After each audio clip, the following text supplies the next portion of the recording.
উনি কে? উনি, আমরা বলি না যে পাগলে কিনা বলে ছাগলে কিনা খায়।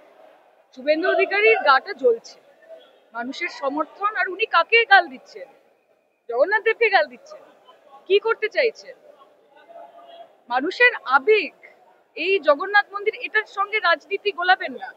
আপনারা যে কুম্ভ করছেন, আপনারা যে রাম মন্দির করছেন, সেটা কিসের টাকায় হচ্ছে, কার টাকায় হচ্ছে?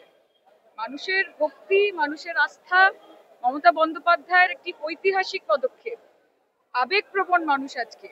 ভেতরে গিয়ে দেখুন, জগন্নাথ দেবের দর্শন পাওয়ার জন্য মানুষ অধীর অপেক্ষা করছেন। শুভেন্দু অধিকারী এগুলো বলছেন, সকাল থেকে রাত অব্দি ভুলভাল কথা বলেন। মানুষ এইগুলোর জবাব 2026-এ দেবে। আজকে আমি ওনার ব্যাপারে কথা বলে এই সুন্দর, এই পবিত্র জায়গাটাও নষ্ট করতে চাই না, এই পবিত্র সময়টাও নষ্ট করতে চাই না।